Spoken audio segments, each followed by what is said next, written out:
शङ्कर हृदय निवासिनी पार्वती परमेश्वरी शङ्कर हृदय निवासिनी पार्वती परमेश्वरी। जय जगन्माता भगलामुखी। ओम क्रीं भगलामुखी वरदे सर्व सौभाग्य प्रदायिनी समस्त भक्तानां सर्व अभीष्टं साधय साधय क्रीं ओम स्वाहा। 2024 సంవత్సరం మే నెల 1వ తారీఖు నుండి గురుగ్రహం మారుతున్నాడు. అనగా గురు భగవాన్ మేష రాశి నుండి వృషభ రాశిలోకి రావడం జరుగుతుంది. ఇలా జరుగుతున్న తరుణంలో మనమంతా కూడా ఆనందపడ్డానికి, అలాగే ఏమాత్రం దుఃఖం చెందడానికి లేదు. అనగా గురుగ్రహం మారాడు కాబట్టి నేను చాలా సంతోషంగా ఉండడానికి, మీరు ఎలా చూసుకున్నా అనుకున్నా సరే, అలాగే అయ్యో నా జాతకంలో మారాడు కాబట్టి నాకేమైనా కష్టాలొస్తాయేమో అని భయపడ్డానికి, ఆనందించడానికి లేదు. సరేనా? ఇంతకీ నేను చెప్పేది ఏంటంటే, మీరు ఓవర్గా సంతోషపడకూడదు, అలాగే దుఃఖపడకూడదు. ఎందుకంటే ఇందులో చిన్న రహస్యం, నియమాలు చాలా ఉన్నాయి, రూల్స్ ఉన్నాయి. అది చాలామందికి తెలిసుండకపోవచ్చు. ఈ విషయం తెలిసినా తెలియకపోయినా ఎన్నో వెబ్సైట్స్లోనూ, టీవీలోనూ ఎన్నో ఉన్నాయి, నేను గమనించాను.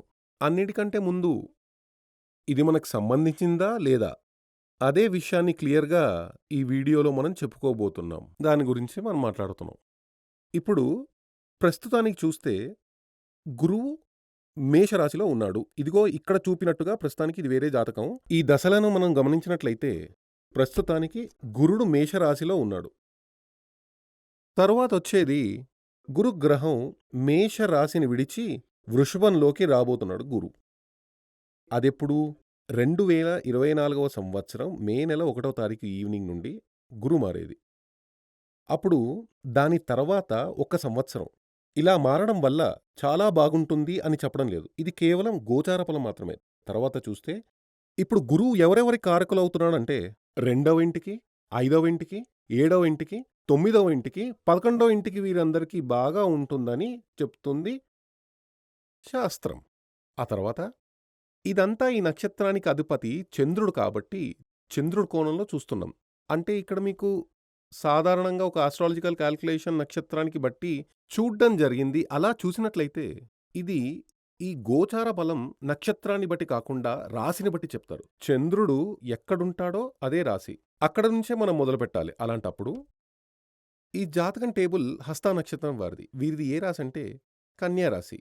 ఈ కన్యా రాశిలో ఇక్కడ గురువు 2, 5, 7, 9, 11 ఇక్కడ ఈ కన్యా రాశిలో ఇది 2వ ఇల్లు, 3, 4 ఇది 5వ ఇల్లు, 6 ఇది 7వ ఇల్లు, 9వ ఇల్లు, ఇది 11వ ఇల్లు. ఈ జాతకంలో ఇది 11వ ఇల్లు. ఈ జాతకంలో గురువు స్థానం చాలా బలంగా ఉందని అంటుంది శాస్త్రం. కానీ అది మనం దాన్ని అలాగే ఫాలో చేసినట్లయితే ఎవరు కూడా ఊహించని విధంగా పెను మార్పులు సంభవిస్తాయి. ఆ కారణం ఏంటో వినండి. ఇందులో మనం చూసినట్లయితే వేదం స్థానం కన్నా ఇక్కడ గోచార స్థానం 2, 5, 7, 9, 11 అనేవి ఇక్కడ గోచార స్థానాలు. ఈ స్థానాలలో గురువు చాలా బలంగా ఉండేటువంటి స్థానం. అది కూడా ఎవరికి? 1, 2, 3, 4, 5 ఈ 5 రాసుల వారికి మరి 12 రాసులు ఉన్నాయి కదా. అందులో 5 రాసుల వారికి 2, 5, 7, 9, 11 ఈ 5 రాసుల వారికి గురువు మేలు చేయబోతున్నాడు. ఇక ఇక్కడ వేదన స్థానం చూసినట్లయితే 1, 2, 3, 4, 5 ఈ 5 రాసుల వారికి అంటే 3వ ఇల్లు, 4వ ఇల్లు, 8వ ఇల్లు, 10వ ఇల్లు, 12వ ఇల్లు ఈ ఇళ్లల్లో గురువుని వేదన స్థానం అంటారు. వేద స్థానంలో ఎలా చెప్తారంటే గురువు ఆ రాశిలో ఉన్నా కూడా, ప్రస్తుతానికి ఆ రాశిలో ఉన్నప్పటికీ రాశిలో నుంచి మీ రాశిలో నుంచి గురువు 3వ స్థానంలో ఉన్నా బలంగా ఉండదు, 4వ ఇంట్లో ఉన్నా బలంగా ఉండదు, 8వ ఇంట్లో ఉన్నా బలంగా ఉండదు, అలాగే 10వ ఇంట్లో ఉన్నా బలంగా ఉండదు, 12వ ఇంట్లో ఉన్నా కూడా బలంగా ఉండదు. ఇవన్నీ కూడా చెడు స్థానాలు.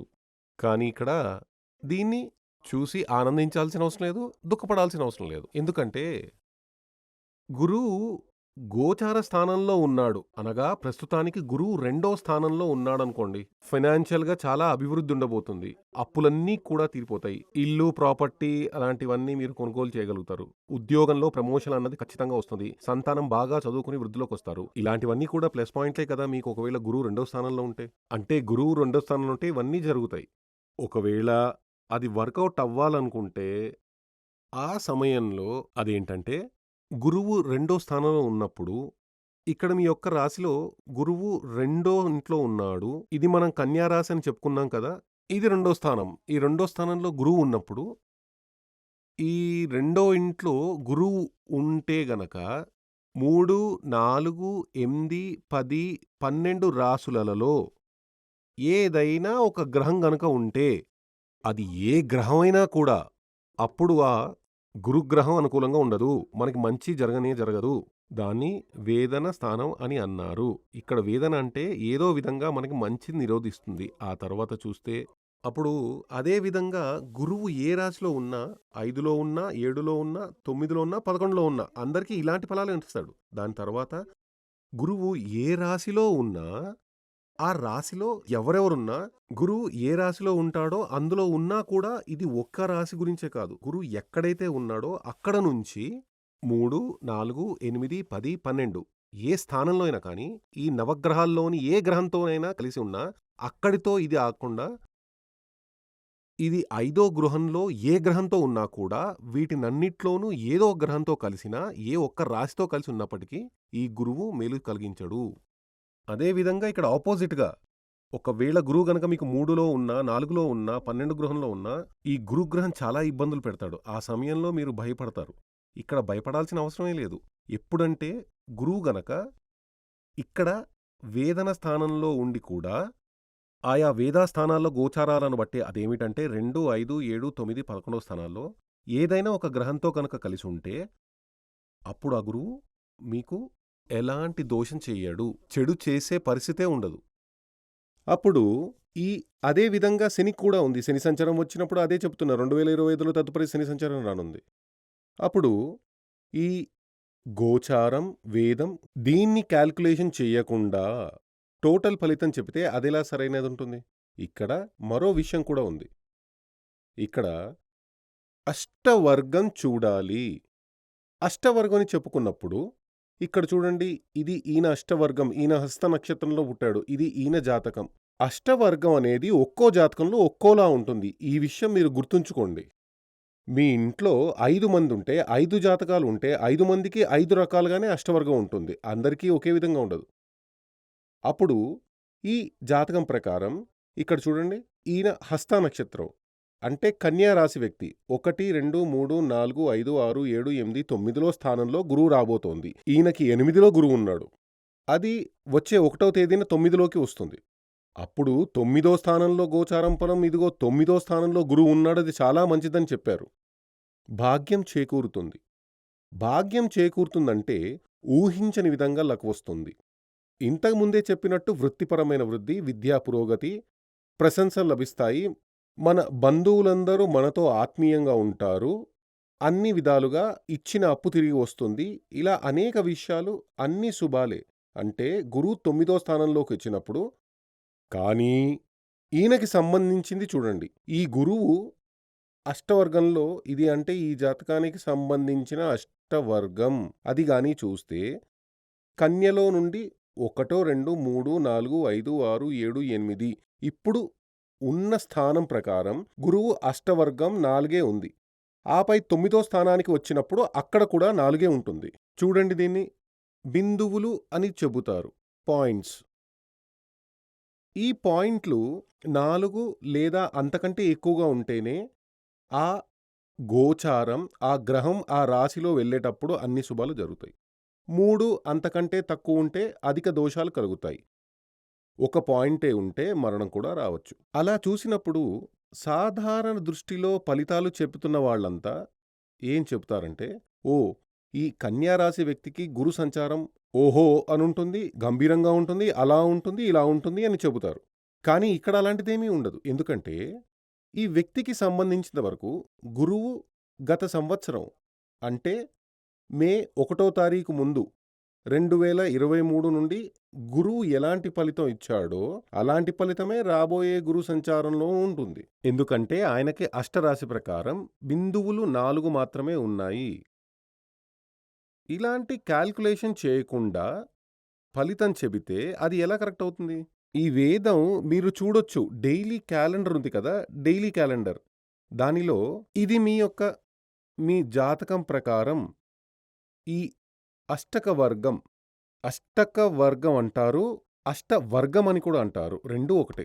మీరు ఈ అష్టవర్గం ప్లస్ గోచారం, వేదం ఈ 2 ఒక ప్రింట్ తీసి లామినేట్ చేసి పెట్టుకున్నారంటే డైలీ ఫలితాలు షార్ప్ తెలిసిపోతుంది. ఇది గురువు మాత్రమే కాదు, ఏ గ్రహాలైన చంద్రుడు, సూర్యుడు, బుధుడు, శుక్రుడు, కుజుడు, గురువు, శని ఈ అన్ని గ్రహాలు ఈ రాశుల్లో వెళ్ళే సమయంలో రాశిలో శని, బుధుడు ఇక్కడున్నాడు, అక్కడున్నాడని చెప్పకూడదు. అలా కాదు. గ్రహాలు ట్రావెల్ చేస్తూ ఉంటాయి. వాచీలో ముల్లు తిరుగుతూనే ఉంటుంది కదా! ఆ నీడిల్ అలాగే గ్రహాలు ఒక్కొక్క రాశిలో ఇలా సంచరిస్తూ ఉంటాయి. ట్రావెల్ చేస్తూ ఉంటాయి. అప్పుడు ఈ ఇష్టాలు అధికంగా ఉన్న రాశిగా చెప్పేది గ్రహాల యొక్క ఇష్టరాశి. గ్రహాలకు ఇష్టరాశి. కాబట్టి ఇష్టరాశిలో గ్రహాలు ప్రయాణించేటప్పుడు మాత్రమే మనకు చాలా మంచి ఫలితాలు సంభవిస్తాయి. ఇష్టాలు తక్కువగా ఉండే రాశికి అయిష్ట రాశి, ఇష్టం లేని రాశి అంటారు. మీరే ప్రయాణం చేస్తున్నారనుకోండి. మీ మనసుకి అత్యంత సంతోషకరమైన మార్గంలో మీరు వెళ్తున్నారు. 2 వైపులా దట్టమైన అడవి, కొండలు. అంతా ఊటీ లాంటి చోటికి వెళ్ళినప్పుడు మీకు తెలుసు కదా! అదే విధంగా అడవి, కొండలు, చిన్న చిన్న వాగుల్లాంటివన్నీ చూసినప్పుడు మనసు చాలా హ్యాపీగా ఉంటుంది కదా! సంతోషంగా ఉంటుంది. ఇదే మీరు బాగా గుంతలుగా ఉన్న రోడ్డుపై వెళ్తే, చాలా ఘోరంగా ఉన్న రోడ్డులో వెళ్తే, అక్కడ చెట్లు లేవు, అడవి లేదు, ఏమీ లేదు. ఒకే సమ్మర్‌గా ఉంది. డస్ట్ ఉంది. అప్పుడు మనసంతా ఒక టెన్షన్‌గా ఉంటుంది కదా! అప్పుడు అదే విధంగానే గ్రహాలకు కూడా ఆ ఇష్టరాశిలో వెళ్ళేటప్పుడు గ్రహాలు చాలా హ్యాపీగా ఉంటాయి. అప్పుడు ఆ హ్యాపీనెస్, గ్రహాలకు లభించిన ఆ హ్యాపీనెస్ మన జీవితంలో కూడా కలుగుతుంది. అయిష్ట రాశిలో వెళ్ళే సమయంలో గ్రహాలు సంతోషంగా ఉండవు. కాబట్టే గ్రహాలు అయిష్ట రాశిలో వెళ్ళేటప్పుడు గ్రహ ప్రీతి చెయ్యాలని చెబుతారు. కాబట్టి మీకు ఇక్కడ 3, 4, 8, 10, 12లో ఇప్పుడు గురువు రాబోతుందనంటే ఖచ్చితంగానే మీరు గురువుకి ప్రీతి చెయ్యాలి. దానిని సంతోషపరచాలి. ఇదే ఆ గోచార ఫలం జరిగేటప్పుడు వేదస్థానంలో గ్రహాలు ఏమైనా ఉంటే మీకు ఆ ఫలితం రాదు. కాబట్టి ఖచ్చితంగా మీకు మీ రాహుకాలం చూస్తారు కదా! ఎక్కడికైనా వెళ్ళేటప్పుడు 90% చూస్తుంటారు. ఒక మంచి కార్యానికి వెళ్ళేటప్పుడు ఇంట్లో నుండి బయలుదేరడానికి ముందు రాహుకాలం చూడాలి. అదే విధంగా ఇది మీరు చూడండి, చాలా మంచిది. ఇవన్నీ భగవంతుడు మనకిచ్చినవే. మనమంతా భగవంతుడి పిల్లలం. అంటే మీ పేరెంట్స్ మీరు సంతోషంగా ఉండాలని అనుకుంటారు కదా! అలాగే కదా అనుకుంటారు. అందరూ అమ్మా, నాన్న అలాగే అనుకుంటారు. తన పిల్లలు సంతోషంగా జీవించాలనుకుంటారు కదా! ఆయురారోగ్యం, సౌకర్యాలతో జీవించాలి అనే కోరుకుంటారు. అదే విధంగా మనల్ని సృష్టించిన దైవం భూమి మీద మనం సంతోషంగా జీవించాలి. జీవించి, కర్మం చేసి, పుణ్యం సంపాదించుకుని రావాలి అనే కోరుకుంటాడు. అందుకోసం మనిషికి భగవంతుడు చూపించిన మార్గమే ఇవన్నీ. ఈరోజు ఏం చేయవచ్చు, ఈరోజు ఏం చేయకూడదు, ఇలాంటి అన్ని విషయాలు ఇందులో మనకి షార్ప్‌గా తెలుస్తాయి. ఇది చదవడానికి గొప్పగా బుద్ధి, తెలివి లాంటివి అవసరం లేదు. ఆస్ట్రాలజీ చదవాలంటే, ఇతరులకి బోధించాలంటే కొంచెం చదవక తప్పదు. కానీ మీకు మీ రోజువారీ ఫలాలు తెలియాలంటే ఇప్పుడు డైలీ క్యాలెండర్ ఉంది కదా! ఈ చార్ట్ ఒకటి మీరు పెట్టుకుంటే, ఈరోజు మనకి చంద్రుడు అనుకూలంగా ఉన్నాడా? సూర్యుడు అనుకూలంగా ఉందా? ఇక్కడ చెప్పిన గోచార ఫలం, వేదం అన్నీ చెప్పిన అన్ని గ్రహాలకి ఉంది. ఈ శనికి, గురువుకి మాత్రమే కాదు. అన్ని గ్రహాలకు గోచార స్థానం, వేదస్థానం అనేవి ఉన్నాయి. కాబట్టి దానికి సంబంధించిన ఒక లామినేషన్, ఒక ప్రింట్ సిద్ధం చేసి పెట్టుకుంటే, అష్టవర్గంతో సహా తీసి పెట్టుకుంటే, ఓహో! ఈరోజు మనకి ఏ ఏ గ్రహాలు మనకు అనుకూలంగా ఉన్నాయో, ఏ ఏ గ్రహాలు మనకి ఆపోజిట్‌గా ఉన్నాయో అనే విషయం తెలుస్తుంది. అదేవిధంగా ఒక్కో గ్రహం అనుకూలంగా ఉన్నప్పుడు ఏ పని చెయ్యవచ్చు. ఇప్పుడు మీకు బుధుడు అనుకూలంగా ఉన్నాడనుకోండి. అప్పుడు అష్టవర్గం చూసినప్పుడు బుధుడు ఏ రాశిలో ఉన్నాడు? ఇది చూడండి, బుధుడు ఈయనకి సంబంధించిన బుధుడు మేషంలో ఉన్నప్పుడు చాలా గొప్పగా ఉన్నాడు. అదే విధంగా వృశ్చికంలో బుధుడు ఉన్నప్పుడు ఈయనకి చాలా ఘోరంగా ఉన్నాడు. అప్పుడు ఆ బుధుడి యొక్క ఇష్టాలు అధికంగా ఉండే రాశిలో, అంటే బుధుడికి ఇష్టమైన రాశిలో బుధుడు ప్రయాణించేటప్పుడు మంచి జ్ఞానం వస్తుంది. తెలివి వస్తుంది. విద్య పురోగతి ఉంటుంది. చేసే పనిలో అభివృద్ధి కనిపిస్తుంది. ఇలా చాలా చాలా మంచి విషయాలు జరుగుతాయి. అదే విధంగా ఒక్కో గ్రహానికి, అంటే గ్రహాలు రాశిలో ఉన్నప్పుడు ఈ వ్యక్తికి సంబంధించిన గురువు వచ్చి వృశ్చిక రాశిలో ఉన్నప్పుడు ఈయన జైలుకు వెళ్తాడు. ఇదొక మినిస్టర్ జాతకం, ఇంతకు ముందే చెప్పాను. గురువు వచ్చి వృశ్చిక రాశిలో, అంటే ఒకే ఒక ఇష్టం మాత్రమే ఉంది. పాయింట్ ఒకటి మాత్రమే ఉంది. ఏమైంది? అప్పుడు ఆయనకి జైలు వాసం ఎదురైంది. 4, 5 ఏళ్ళు జైల్‌లో ఉన్నాడు. కాబట్టి ఎప్పుడైనా సరే మన జీవితంలో ఇది ఖచ్చితంగా తెలిసి ఉండాల్సిన విషయం. మరో విషయం ఏమిటంటే, ఇది సర్వ అష్టవర్గం, సర్వాష్టక వర్గం, సర్వాష్టవర్గం అని చెబుతారు. అంటే ఈ 1, 2, 3, 4, 5, 6 ఈ 7 గ్రహాలు రాహుకి టోటల్‌గా 9 గ్రహాలు కదా! అందులో రాహుకి, కేతువుకి అష్టవర్గం చూడరు. ఇక్కడ చూస్తే రాహుకి శనిలాగా, కేతువుకి కుజుడిలాగా ఆ విధంగా ఈక్వల్ అనమాట. అంటే ఇక్కడ శనికి, కుజుడికి వేసి ఉన్నాం కదా! కాబట్టి రాహు యొక్క అష్టక వర్గం, కుజుడి అష్టక వర్గం అలాగే మనం ఆలోచించాలి. ఇక్కడ ఈ గ్రహాలన్నిటినీ చేర్చుకుని సర్వాష్టక వర్గమని వేసి ఉంది. ఈ సర్వాష్టక వర్గంలో ఏ ఏ రాశిలో మనకి అధిక ఇష్టాలు ఉన్నాయో ఆ రాశిలో మాత్రమే శుభకార్యాలన్నీ చేయాలి. ఇష్టాలు అంటే నంబర్లు ఎక్కువగా ఉంటే శుభకార్యాలు చెయ్యవచ్చు, చెయ్యాలి అనే అర్థం తీసుకోవాలి. నంబర్లు తక్కువగా ఉండే రాశిలో శుభకార్యాలు చెయ్యకూడదు. ఎగ్జాంపుల్ చెబితే, వర్షాకాలంలో విత్తనాలు చల్లాలి కదా! పైరెప్పుడు పెడతాం? వర్షాకాలంలోనే పెట్టాలి. సమ్మర్‌లో వేయకూడదు. అదే విధంగా ఈ నంబర్లు చూసి, అదే విధంగా ఈ చూసేటప్పుడు మనకి మీ జాతకంలో లగ్నం, ఆ లగ్నంలో ఈయన గురించి చూస్తే లగ్నం మకర లగ్నం. కాబట్టి ఈ సర్వాష్టక వర్గంలో మకరంలో 31 పాయింట్లున్నాయి. కాబట్టి ఈయన ఎమ్మెల్యే అయింది 31 వయసులోనే. అక్కడ ఆ భాగ్యం సంభవించింది. ప్రారంభమైంది 31 వయసులో. అంటే మన జీవితంలో ఎప్పుడు మనకి భాగ్యం మొదలవుతుంది? అంటే జీవితంలో మంచి కాలం ఎప్పుడు మొదలవుతుంది? ఇవన్నీ తెలియాలంటే మీరు 60 ఏళ్ల వయసు వ్యక్తి అనుకోండి. ఈ అష్టక వర్గం తీసి చూస్తే, సర్వాష్టక వర్గం చూసినప్పుడు మీ జీవితంలో ఎప్పుడు మంచి కాలం మొదలైందో తప్పకుండా మీరు గుర్తించవచ్చు. అది మీకే తెలుసు కదా! ఏ వయసులో మీకు ఒక మంచి కాలం ప్రారంభమైందో. అదే విధంగా జీవితంలో మనకి ఎప్పుడు అత్యంత ఘోరమైన కాలం, ఎప్పుడు మనకి మృత్యువు వస్తుందో ఇవన్నీ మనకి ఇందులో తెలుస్తుంది. ఇంతకు ముందే చెప్పాను. ఇదిక్కడ, అంటే జాతకం చూసేటప్పుడు ఈ రాశి, నవాంశం అనే 2 గడులు ఉంటాయి. అది ఒక వ్యక్తికి ఎక్స్‌రే తీయడం లాంటిది. ఎక్స్‌రే తీసినప్పుడు టోటల్‌గా మనకి కొంచెం తెలుస్తుంది కదా! ఏ వ్యాధి, ఏ పరిస్థితులు లాంటివన్నీ. ఈ అష్టక వర్గం చూస్తే అది టోటల్ సీటీ స్కాన్ చేయడం లాంటిది. మన లైఫ్ యొక్క టోటల్ విషయాలు మనకి అందులో తెలుస్తాయి. గోచార బలం కరెక్ట్‌గా తెలియాలంటే గోచారం, వేదం ప్లస్ ఈ అష్టక వర్గం ఇది ఉంటే మాత్రమే గోచార బలం. గోచార బలం అంటే గ్రహాలు ఒక్కొక్క రాశిలో సంచరించే సమయంలో ఉండే బలం. అంటే గురు సంచారం, శని సంచారం ఇలా చెబుతారు కదా! 9 గ్రహాలకి సంచారం ఉంది. కానీ ముఖ్యంగా గురు సంచారం, శని సంచారం, రాహు సంచారం ఇది మాత్రమే అందరూ గమనిస్తారు. మిగిలినవన్నీ కాలిక్యులేషన్ చేయడం లేదు. అప్పుడు ఆ ఏ గ్రహంతో ఆ సంచారం ఒక్కో రాశిలో స్థితి ఉన్నప్పుడు రాశి స్థితి అంటారు.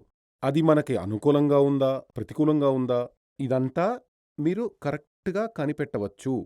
ఇది కనిపెట్టి ఇదే విధంగా నడుచుకోండి. జీవితంలో ఎల్లప్పుడూ వసంతకాలంలాగా ఉంటుంది.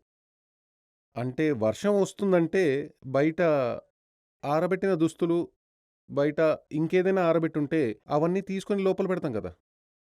అదే విధంగా అదొక ఎగ్జాంపుల్‌గా చెప్పాను. అదే విధంగా రేపు మనకి మంచి టైం కాదు. కాబట్టి మనం కొంచెం కేర్‌ఫుల్‌గా ఉండాలి. దూరం ప్రయాణాలు వెళ్ళకూడదు. పెద్ద పెద్ద యాక్సిడెంట్లు జరిగి మనుష్యులు చనిపోతారు కదా! ఏంటి కారణం? ఇదేది చూడకుండా వెళ్తారు. ఇది ఫాలో చేసి చూడండి. ఖచ్చితంగా జీవితంలో మనకి ప్రమాదాలే ఎదురుకవు. కానీ ఇది చెప్పేలాగా మనం మన జీవితాన్ని కంట్రోల్‌లో చెయ్యాలి. కరెక్ట్‌గా చేసుకోవాలి. జగన్మాత మహాదేవి అనుగ్రహంతో మీకు ఆయురారోగ్య సౌఖ్య సిద్ధియు, సర్వకార్య సిద్ధియు చేకూరాలని కోరుకుంటూ ఆశీర్వాదం చేస్తున్నాను. శ్రీ సూర్యమంగళం అద్వైత వేద విద్యాపీఠంలో తాంత్రిక పూజల్లో సిద్ధహస్తులైన ఎందరో ఆచార్యులు అమావాస్య, పౌర్ణమి రోజుల్లో ప్రత్యేక యాగాలు నిర్వహిస్తారు. ఈ యాగాల్లో పాల్గొనడం ద్వారా తల్లి శ్రీ బగళాముఖీదేవి అనుగ్రహం వల్ల సర్వదోషాలూ పోయి సకల సౌభాగ్యాలు మనకు కలుగుతాయి. శ్రీ సూర్యమంగళం అద్వైత వేద విద్యాపీఠం జ్యోతిష్యం, ప్రశ్నలు, వాస్తు, తాంత్రిక పూజలు మరియు వేదయాగాలు నిర్వహిస్తారు. సంప్రదించవలసిన నంబర్ 7305442299 7305442299. చెన్నై, కోయంబత్తూర్, బెంగళూరు, హైదరాబాద్, విజయవాడ, ఢిల్లీ, ముంబై, తిరునల్వేలి, టెక్సాస్.